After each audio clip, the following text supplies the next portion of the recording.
Robert Louis Stevenson was a Scottish writer. You know, it's well known here. He was a pillar of Scottish literature. He wrote fiction, he wrote poetry, he wrote non-fiction, but more than that, he was an Imagineer. Whereas all his family might have been engineers, he was an Imagineer. He was the sick boy trapped in his bed that let his imagination fly the scope of the world.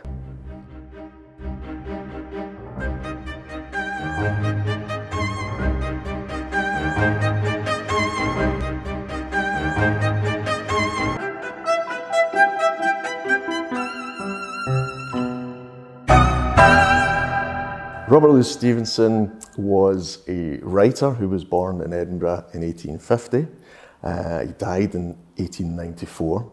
He's best known for writing Treasure Island, The Strange Case of Dr. Jekyll and Mr. Hyde, Kidnapped, various other novels, short stories, essays, poetry. I suppose creating characters that have become part of a wider lexicon beyond just literature. We know what people mean when they say someone is a Jekyll and Hyde character, and we're familiar with characters like Long John Silver. We're aware of that without even knowing who created.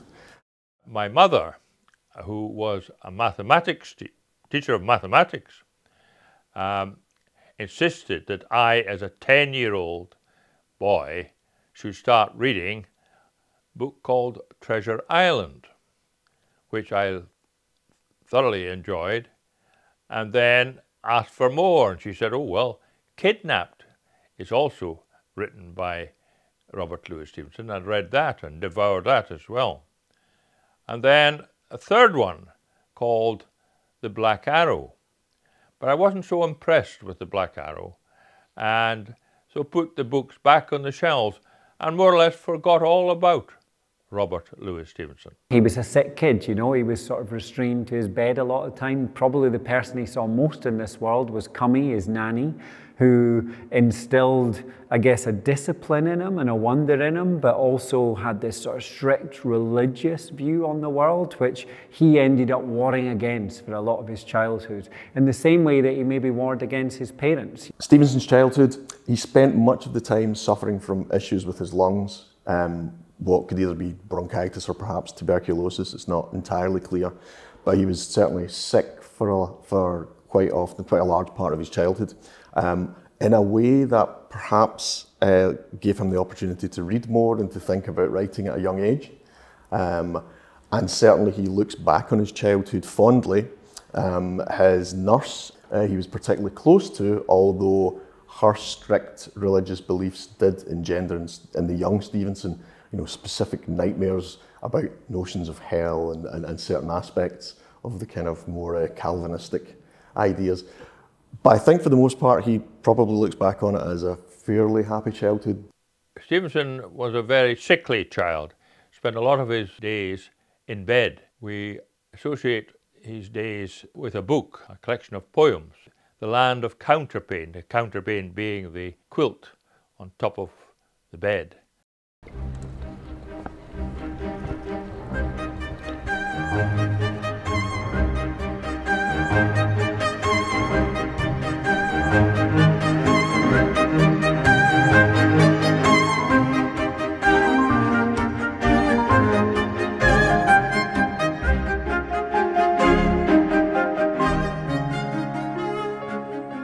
He went to university to initially study engineering, but he didn't perform terribly well because he didn't attend half of his lectures. So he decided that he would switch from engineering, and his father recommended he switch to law. And he in fact spent a total of 7 years studying, supposedly studying, at university, where he became embroiled in many student pranks, including a famous incident when they locked themselves in the quadrangle of Edinburgh University and threw snowballs at the passing citizens of Edinburgh, including the police.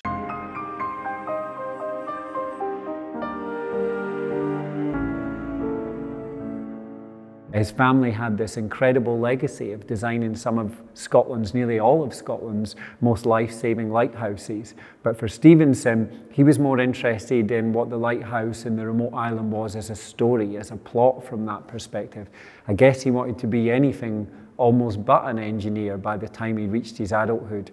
And the real fractious nature of his ideals as a writer and the family expectations of him to become an engineer in his youth exploded, I would say, when he came to Edinburgh University, when he met other like-minded humans who were reading poetry and prose, particularly Walt Whitman. Stevenson was a bit of a wild boy.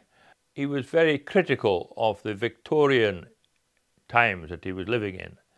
The Victorian age, they had very strict lifestyle, very hypocritical, which Stevenson saw through.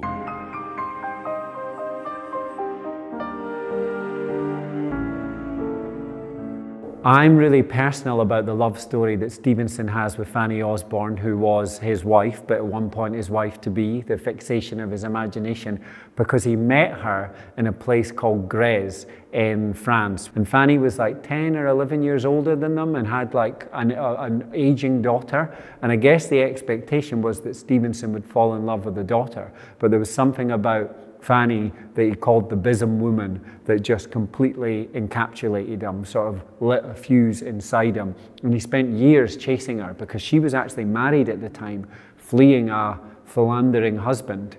She returned to her husband in California, and Stevenson, heartbroken, returned to Edinburgh, but then received a cable and he left Edinburgh, left home without telling anyone where he was off to, caught a ship off the Clyde, off Glasgow, and sailed to, first of all, New York, and then in a train across the North American continent, arrived in California, so they were happily reunited.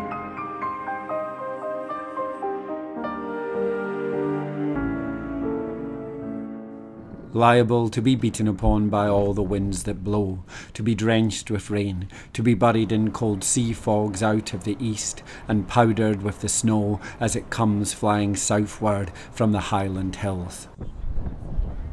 The city of Edinburgh inspired Stevenson in so many ways. I guess mainly from when he was a child. He was ill for quite a long period of his childhood, so he was looking out his window into Edinburgh. But Edinburgh wasn't just Edinburgh, it was this portal to the world. It was the inaccessible places that he wasn't able to travel physically, so fused his imagination to let him travel statically from his bed, morphing it into dreams and daydreams. The presence of the old town and the new town sort of symbolised a split between the rich and the poor, and between decorum and ideas that Stevenson explored in his work that revealed that duality. So the fact that the city was geographically and I suppose economically divided was something that inspired Stevenson. It became the city not only that he learned to write in and cut his teeth in, but that he abandoned God in and provoked all the values that his family had bequeathed upon him. He started his own clubs in Edinburgh, the Liberty, Justice and Reverence Club. It wasn't even a club, it was a league, which was, you know, half a drinking shebeen, but it was also about forgetting everything your parents taught you and putting the worlds to rights. League of like-minded thinkers. He kept the company of sex workers and drunkards and low-lifes galore, and was definitely living, I guess, the bohemian life, and was becoming the righteous free thinker that we all love him from being.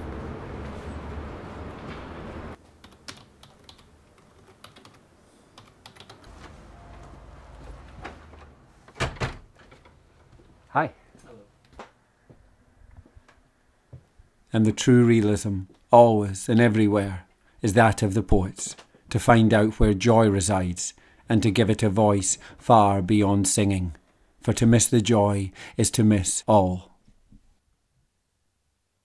So we're surrounded here by rare and antiquarian books. So with a writer like Stevenson, who I guess was, especially later on in his career, a sort of celebrity in his own time. These must have been like huge print runs for the age of them. So are those Stevenson books still rare because so many of them must have existed to an extent? That's a very good point. And Stevenson is a classic author of what we now think of as high spots. There are certain books of his that are very collectible, highly valuable, and other books much less so. And it often aligns with the earlier ones versus the later ones. Treasure Island was his first novel, and that's one of his most valuable. But his earlier poetry and travelogues are less valuable because they're less in demand, and then his later books are also less valuable, even the ones that are more popular.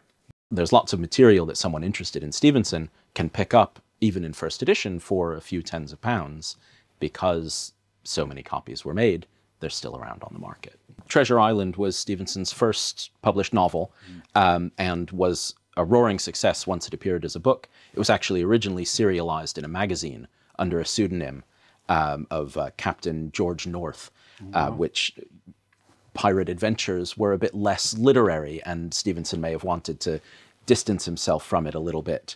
But once it appeared as a book, roaring bestseller. But that was at the beginning of Stevenson's writing career.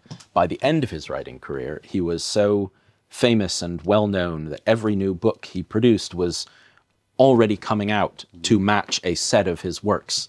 And so he had a kind of a uniform style.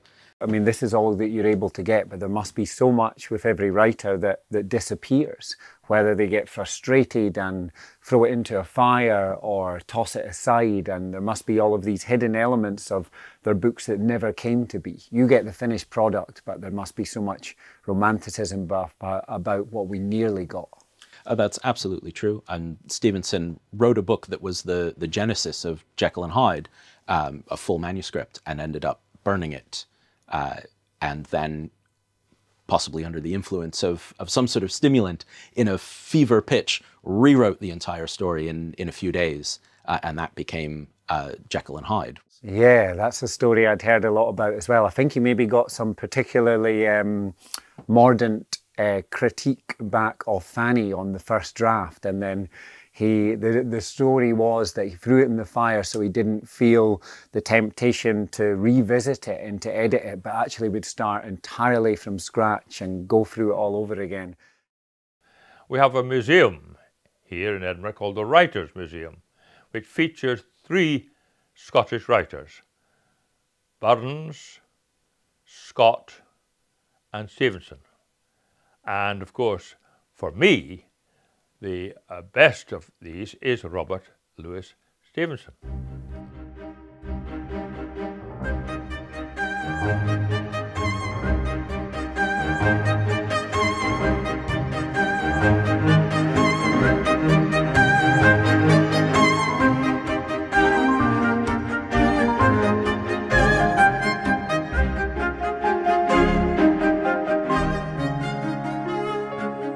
Hi, Michael. Mitchell, nice to see you. Hi. Master meets sensei in the ballroom of Stevenson. Now, I'm quite glad I've caught you looking at these boots, because there's one of my favourite items here in the Stevenson collection. But one thing that's really bugged me is I've never been allowed to try them on.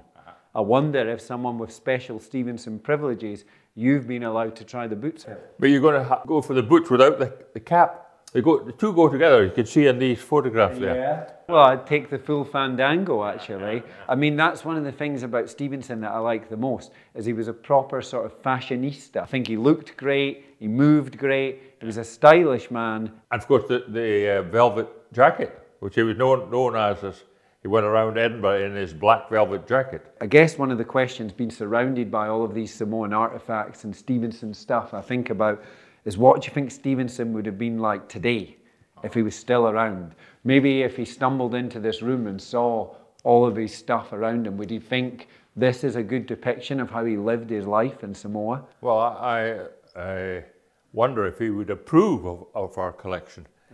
Same applied to having a monument. He said he didn't want, probably because he was brought up with the Scott Memorial, recently built in the centre of Princess Street. He probably thought, I don't want anything like that. Yeah, I don't know whether he would really approve of us collecting all these images. And But Stevenson, when he was in Samoa as well, he got involved in the local politics, and they gave him a nickname, didn't he? Or not more than a nickname, it was a new name. that's right, Tusitala. Tusitala, which is teller of tales? Well, Or teller of stories? the common interpretation is a teller of tales. But in fact, on the advice of the New Zealand poet laureate, he said it was the writer of tales.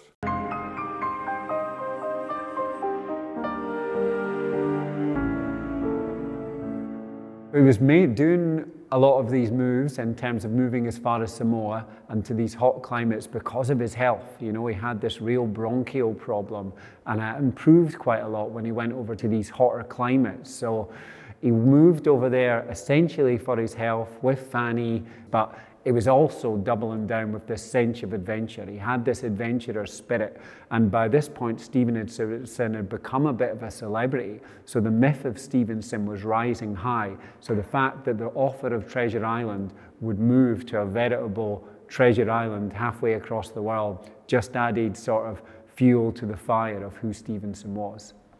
Stevenson travelled extensively. He lived in various places in the South Seas and Samoa. He also spent time in America and in France and in Spain.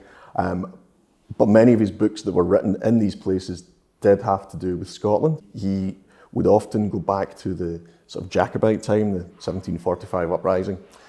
Weir of Hermiston was written, or incomplete, but it was written whilst he was living in Samoa, but it concerned Scotland.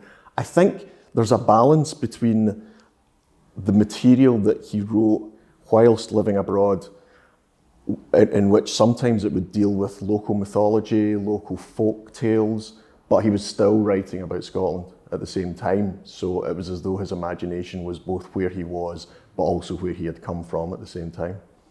Stevenson really pioneered the idea of travelogues, real travelogues. And Walter Simpson and Stevenson themselves went across to France with a canoe, and they decided to travel, started actually in Belgium, all the way to Paris. He wrote Adventure in Inland Voyage. He also later went on a journey in centre France, where he travelled from Le Puy-en-Velay all the way to St. Jean du Gard. He recounts that in travels with a donkey. The donkey was called Modestine. Some of us have in the past recreated this journey.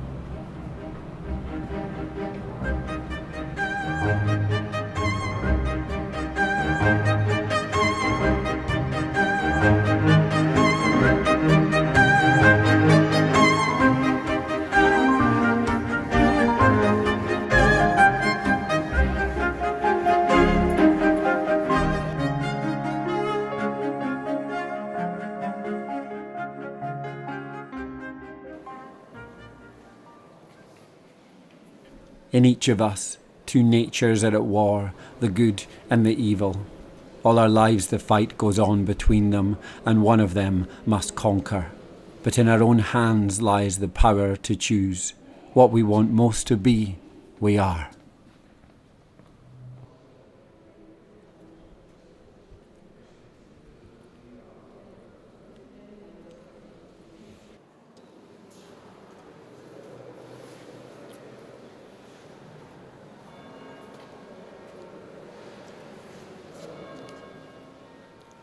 So Stevenson's father, Thomas, who was a church elder, was dismayed when Robert told him, I think in his early 20s, that he was no longer a believer.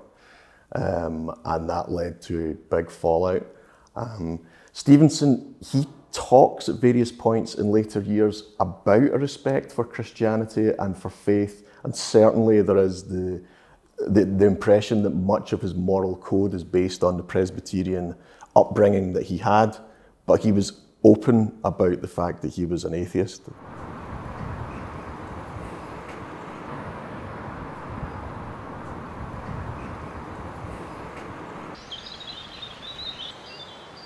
I kept always 2 books in my pocket, one to read, one to write in. As I walked, my mind was busy fitting what I saw with appropriate words. When I sat by the roadside, I would either read or a pencil and penny version book would be in my hand, to note the features of the scene or commemorate some halting stanzas. Thus I lived with words.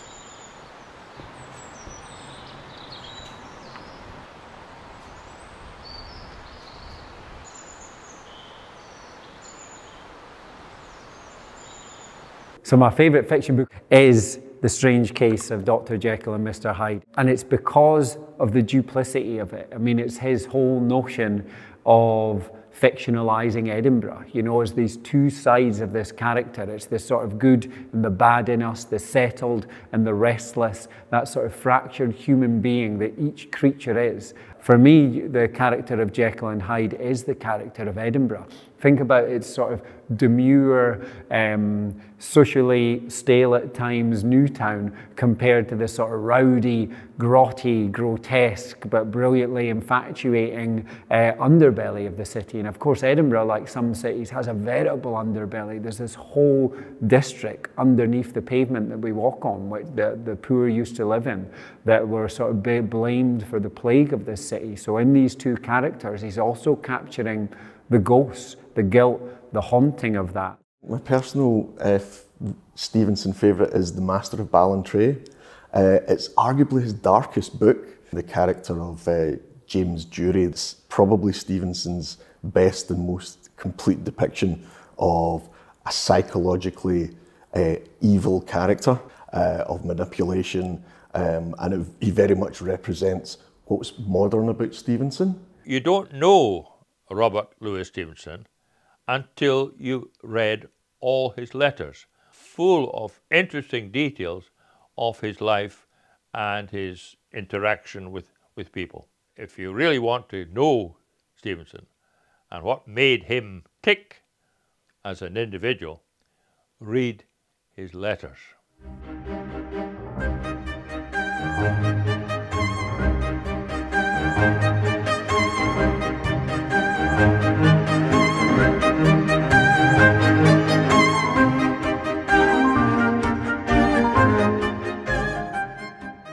I would define his writing style as shrewd, playful, adventurous, adventure-driven, spirited, sometimes wry, sometimes a little bit cheeky, a little bit sexy, a little bit smutty, everything you're looking for, but it's story first and foremost. He manages somehow to find the most appropriate term, and he doesn't use any kind of baroque or over-the-top language, but somehow still manages to convey meaning almost as perfectly as possible.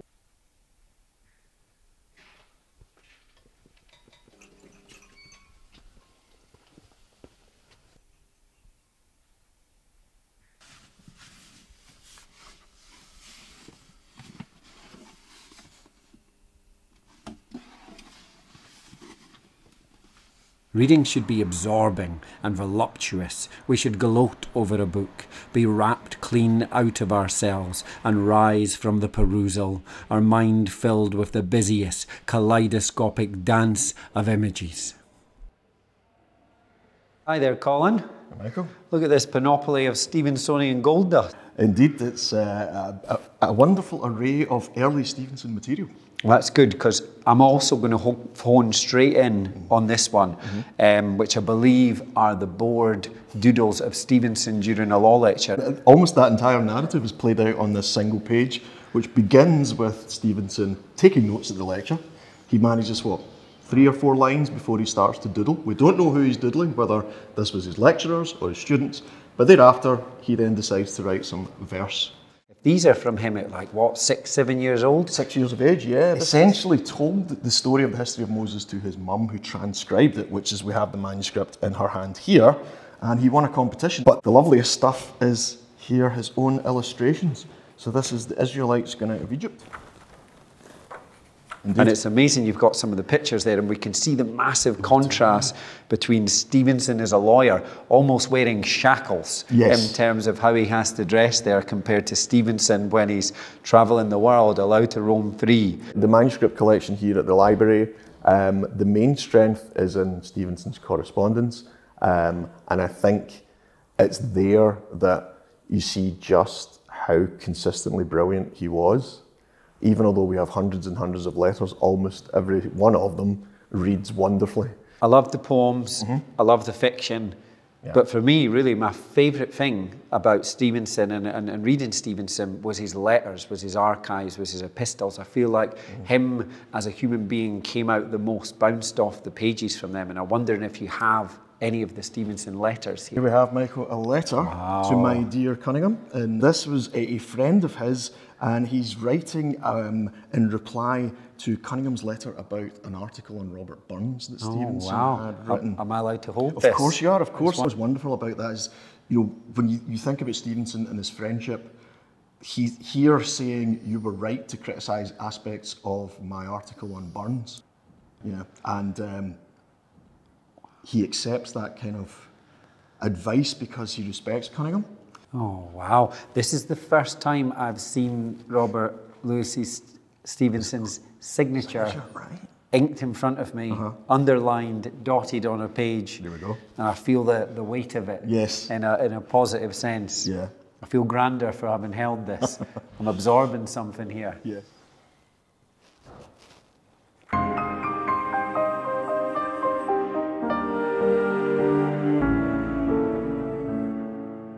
As a human being, I think he was witty, I think he was sharp, I think he was deeply generous, a caring creature. So I think he was sort of vivacious and big-spirited and just, you know, bubbling up with imagination at every stage. Everybody described how ensorceling, how magical it was to be in his presence. Stevenson is both the physical creature of Stevenson and that spirit that jumps, leaps, sort of spring shots out of him. He was utterly dedicated. He worked incredibly hard at his fiction, and that was almost to the detriment of his health sometimes. He seemed to get on well with most people, but he would occasionally fall out with people.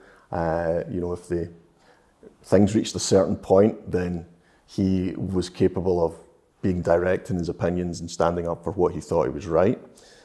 He was definitely had a very defined moral code.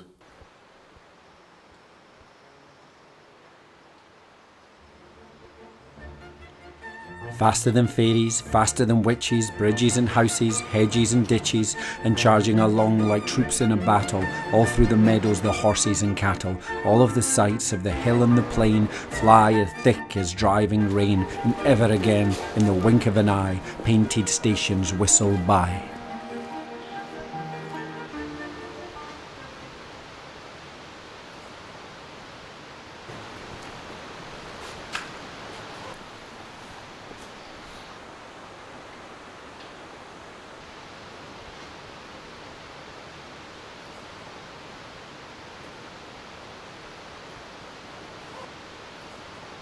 Today, he's still hugely popular. All of his books are still in print. He's popular worldwide. And I think even those who haven't read Stevenson are aware of some of the characters, the themes. I think the themes that he explores are so universal that that's what keeps people interested in his books. Certainly, there are still young people reading Stevenson's work. He's now, over the last few decades, had a real sort of reconsideration in the academic world. After a period of being seen perhaps as just as a children's writer, he's now very much thought of as one of the most important modern and postmodern writers. He appeals to so many people from different walks of life and from many parts of the world.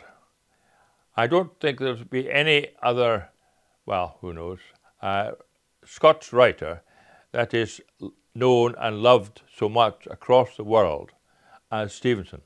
I think because he travelled the world so much, there is little manifestations of him bubbling away in France, in California, in Samoa. Plus these stories are revisited time and time again. Treasure Island, Kidnap, Jekyll and Hyde, reinventions of them and reincarnations of them are popping up in screen and television all the time. So Stevenson will be, a seed in everybody's belly for as long as I'll be alive, that's for sure.